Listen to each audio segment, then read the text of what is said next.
Well, what an episode of The Boys this was. With the fate of the country at stake, Homelander's plan seeming to go completely wrong, the death of a major character, a mid-credit scene which made the fate of the world look even more frightening, Cindy finally returning after a couple of seasons, romance blossoming for it to then be snatched away, Kimiko's first word and the boys being split up and taken away, plus so much more. This was by far the best episode in the entire season, and the fact that it was the finale made it even better. Plus, A-Train didn't die, so we can all celebrate. I've said it a lot throughout this season, that it felt like Season 4 was all about setting up that final season. And whilst this episode did that, it forged its own identity and was a great piece of television in its own right. So with that, let's jump into it and break down all that there was to take away from the season finale, character by character. Here is The Boys Season 4, Episode 8, Ending Explained. Just to let you know, this video will contain spoilers. Butcher. Well, it always felt like Kessler taking over Butcher's mind was going to be the very thing that occurred in the finale, and that was exactly what we saw happen. Not without Butcher trying to resist, though. Butcher was on the cusp of dying in this episode as his blood pressure was extremely low, and he knew that it was his last chance to be able to fulfill Becca's dying wish in keeping Ryan safe, and also slyly getting his plan to work, which was getting Ryan to turn against his father and become the weapon that he knew he needed him to be. This was the less destructive way due to the alternative being a soup pandemic being spread across the globe and mass devastation being caused. There's a civil war that's most likely going to ensue following the ending of this season. Butcher has the virus in which he plans on burning every soup into the ground, and Homelander is rounding up and killing Starlighters and has fulfilled his dream of having the country run by soups and soup supremacy being part of martial law. Butcher and Homelander's arc has always been mirrored, and I knew it would be destructive when there were these two shots here that transitioned into one another, which showed that they were both cut from the same cloth and had destruction in their minds. With Butcher trying to persuade Ryan to stay in the CIA base and become strong enough to take on his father, with it getting a negative response and Ryan going on to kill Mallory, that was where he knew that it was almost too late now and Ryan was going to go on to become Homelander. Even the numb look that Ryan had was comparable to that of his father. Butcher lost another person that he cared about to the hands of a soup, so when Kessler then appeared over his shoulder, you could tell that he didn't need much persuading to enter that dark part of his mind. When Butcher arrived back at HQ, he interrupted the deal that was going to be taking place with Neuman, and we finally saw what his powers were. He had these tentacle-like things that came out of his chest, and they gave him strength and he could control them all individually. He wrapped one around Neuman's eyes so she couldn't use her powers, restrained her, and then proceeded to tear her in half, marking an end to Victoria Neuman. He was now against the soups and didn't want any form of diplomatic reasoning, hence why he didn't want to be civil. This was now war. With him taking the virus off of Frenchie, he's now en route to release the virus into the world and begin the mass killing of soups, something which he hopes will eventually make its way to Homelander. It was said that it was never going to be strong enough to take down Homelander, but with all of the soups reporting into him, I wonder if the plan is to just destroy as many of the soups around him so that Homelander is essentially one of the last remaining ones, ultimately giving power back to the humans. There was a great moment with Butcher when he was in touch with his human side where he wanted Hughie to apologize to the boys for him. He didn't say what it was for, but it was most probably just a general apology for the way that it'd been over the years. When he felt as though he was approaching death, he asked Hughie to go to the steakhouse in Nevada that he said himself and his brother Lenny always wanted to go to. But with Lenny dead and Butcher on the cusp of death, it was something that he felt as though he was never going to be able to do.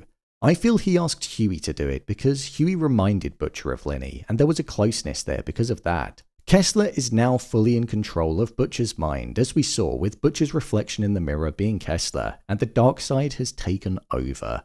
In the next season, it's going to be Homelander versus Butcher in the one-on-one sense, but also in the who can commit the most atrocities sense. Homelander. Homelander has been on a spiral for the entirety of the season, but it all went wrong for him in this episode when he discovered the photo that Ryan had in his backpack of Butcher and Becca, something which made him furious and started the descent into insanity.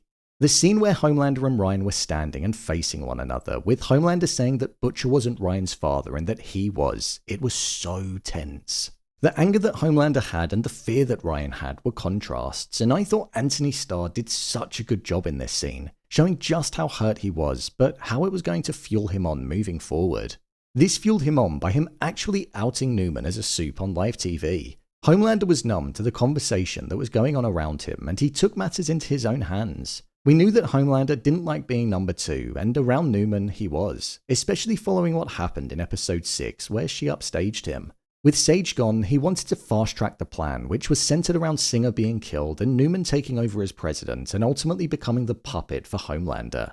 With the assassination attempt going wrong, Neuman ending up dead, and Homelander wanting to get everybody that had leverage on the Seven at Fort to be killed, the last we saw of him was when he was sitting in his apartment in tears as he felt like his plan had fallen to pieces and soup supremacy was never going to be a thing. However, Sage entered and had the Speaker of the House on the phone who was prepared to pledge their allegiance to Homelander, showing that everything that occurred was part of Sage's plan.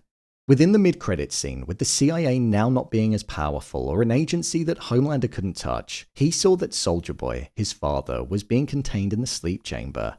As Homelander looked down, the classic string piece that we heard at the end of Season 3 started playing. The cycle for these powerful soups seemed to follow the same formula. Keep them contained. It happened to Homelander when he was younger. Mallory tried to do it with Ryan in this episode, and it happened to Soldier Boy.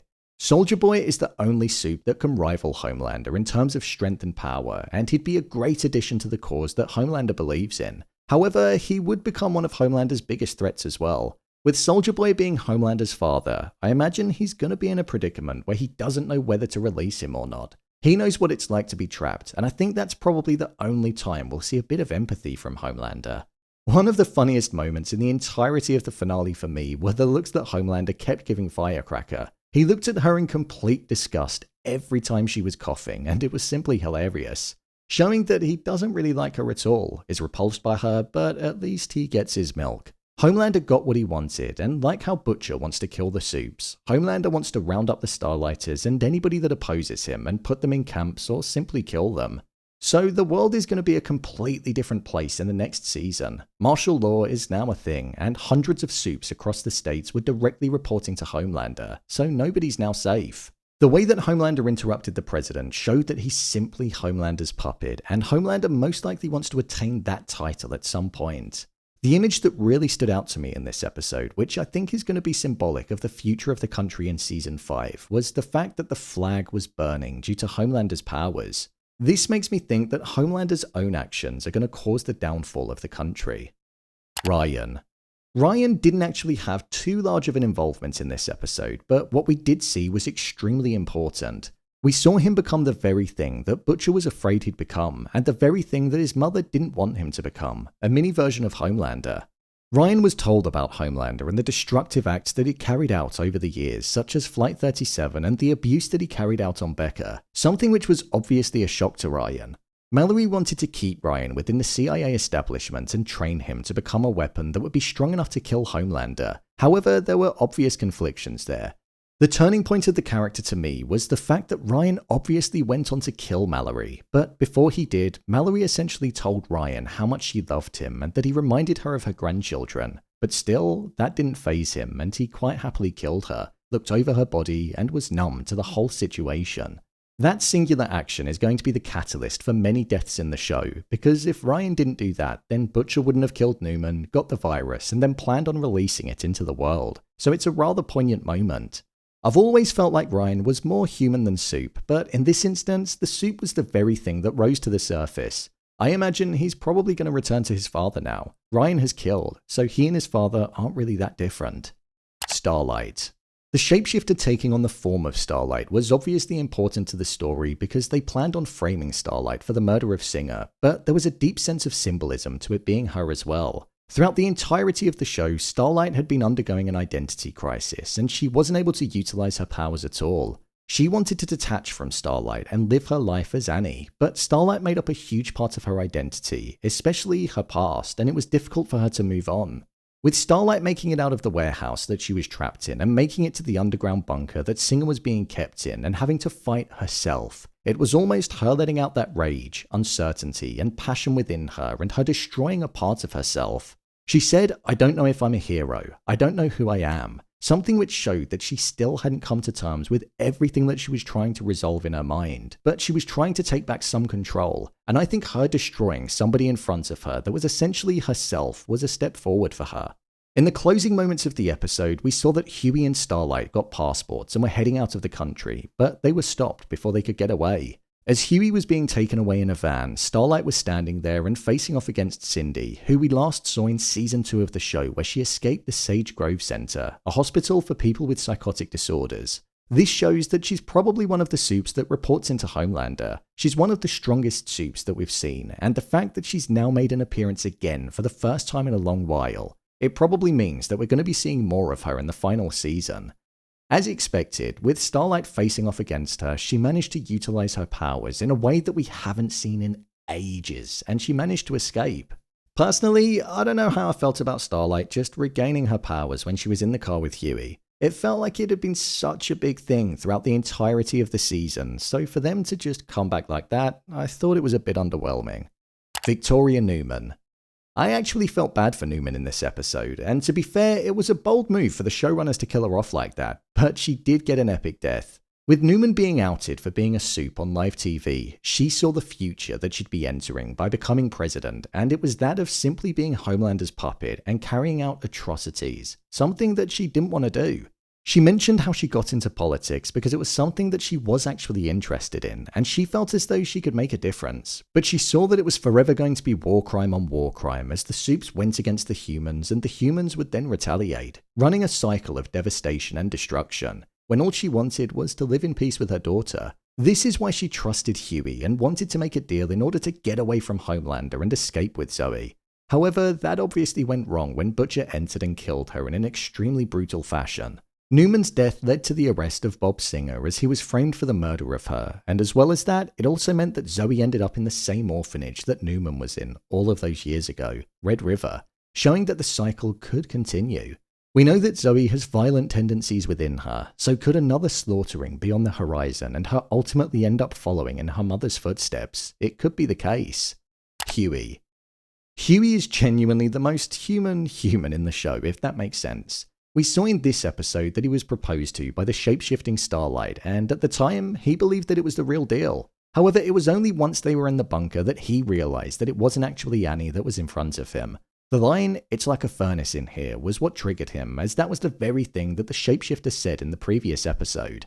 It was Hughie's idea to be more human, and the line about how forgiveness, letting go, and mercy being brave, and also how to win against monsters, they had to act human. It was something that had a nice sentiment to it, and it may have ended up working if Butcher didn't storm in and make things a lot worse, but it ended up having the opposite effect. Hughie fled with Starlight, but like the other humans in the closing section, such as Mother's Milk and Frenchie, he was taken by Vought into the back of a van. I wonder if they're going to be going to the internment camps that were proposed. I think that's most likely the case, or considering that they're a part of the boys, they might actually be facing death. Frenchie and Kimiko. I don't know about you, but Frenchie and Kimiko sharing a kiss was a moment that I felt like I'd been waiting ages for, and it was actually quite emotional. Both Frenchie and Kimiko have had mirrored arcs in this season of the show when it came to holding on to things from their past and it catching up with them. And in this episode in particular, they both came to the conclusion that they need to find a way to move on from it. Kimiko admitted to Frenchie that she had feelings for him, and that the only reason that she said that she didn't mind if he was with Colin was because she felt as though he deserved somebody better than her. But Frenchie disagreed. It was here where we saw a kiss that had been 4 seasons in the making, and it was such a beautiful moment. It was such a contrast to everything that we'd seen in the entire episode. This was beauty and romance amongst chaos and devastation, and it was just simply beautiful. The most tragic thing about their arcs, though, is the fact that Frenchie and Kimiko were separated at the end of the episode. Kate and Sam from Gen V appeared, and Kate whispered in Frenchie's ear to walk into the van. With Sam holding on to Kimiko, we heard her say her first word, which was no, repeated over and over again as she was about to lose the person that she loved most in the world. What's interesting is that the humans are probably going to be going to the camps, but what's going to happen to the supes? Obviously, Starlight managed to escape, but where does that leave Kimiko? I was actually gutted that she didn't manage to overpower Sam. I was hoping that she would, but sadly she didn't. Kimiko's story, which was connected to the Shining Light organization, was one which felt like it didn't really get resolved in this season, so I wonder if there's going to be more of that when the show returns in season 5. Other important moments. As well as the main characters and their arcs in the episode, there were also some other important details that occurred. For example, we saw Homelander being prepared to let the Seven kill Ashley, something which led her to go into Homelander's apartment and ultimately take some Compound V. We didn't see what her powers were going to be, but we knew that she took it in order to find a way to survive. Whatever it was, it looked extremely painful and her brain was almost moving around. Who knows if this is going to be the very thing that will keep her alive, but I think with the sense of guilt that was running through her, she's most probably going to end up going against the Seven and Homelander. Maybe she'll find A-Train and stay with him for a while, seeing as though that was an option that was originally on the cards. One major thing that I didn't expect is A-Train didn't die. I was so certain that A-Train was going to be a casualty in the finale, but he wasn't. I'm not going to lie, I'm a bit disappointed that we didn't see him at all, especially after the speech that he gave to Mother's Milk, because I thought he'd listen to his own advice. But he clearly chose not to.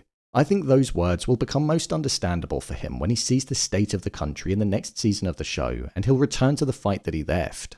Another thing that I learned was that Sister Sage is mad and extremely dangerous. The enthusiasm that she had over the fact that she knew exactly how the plan was going to play out, and the sheer chaos, devastation, and destruction that it had was such a surprise. She was almost proud of herself. I thought she was going to go against Homelander, but in actual fact, it was the opposite. She was doing her best to ensure that Homelander got into power and showed that she was loyal to him, something that he values more than anything.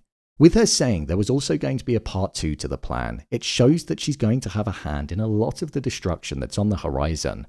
We heard how much she hated humans in episode 6 of the show and felt as though supes were superior, so I don't know why I ever doubted her intentions. My review of the episode. I thought this finale was just simply incredible. It had everything that it needed to wrap up the season and allow it to have its own identity, whilst also setting up season 5. I actually found many moments in this episode quite emotional, whether that be Butcher on the phone to Hughie, Starlight fighting herself and still feeling like she didn't know who she was, Kimiko and Frenchie finally sharing a kiss, and also Kimiko uttering her first words as she was in such pain. The episode pulled on the heartstrings, and I thought it absolutely smashed it with that. The range in Carl Urban and Anthony Starr's performances in this episode was just simply phenomenal. We know that their character arcs are following a similar trajectory, and for that, the performances need to be matched, and they never fail to deliver. A standout scene in this episode for me was when Homelander confronted Ryan and he wanted him to go to him. The tension, the emotion, the passion, and the sheer rage and betrayal was encapsulated so well. And when the scene cut, I just couldn't help but exhale in such excitement, just because that was right at the beginning of the finale, and it felt like there was so much more to happen still. I also thought that Erin Moriarty delivered her best performance in the entirety of the season. Her performance was filled with emotion, and it was extremely convincing to watch. Honestly, I could have just kept on watching this episode of the show. I didn't want it to finish. It didn't have as much action within it when compared to the season 3 finale, but it was one that had a steady pace to it, with moments that almost acted like a crescendo. Whilst this season of the show has been heavily criticised for maybe not having much of an identity or being as good as the previous seasons of the show because it felt like it was mainly setting up the final season, the past couple of episodes have really detached itself from that and it's felt like its own individual thing, so I'm glad it got better as the season went on. Sadly, The Boys is now over for probably a year or so. I imagine we're going to get another season of Gen V before the final season of The Boys airs, so I'm going to predict it's going to be another 2 years. I just want to finish this video by saying a massive thanks for tuning into the videos of The Boys that I've been releasing every week. I've got a few more to release over the coming days which are going to be focused on some theories, so be sure to keep your eyes peeled for them. Catch you in the next one.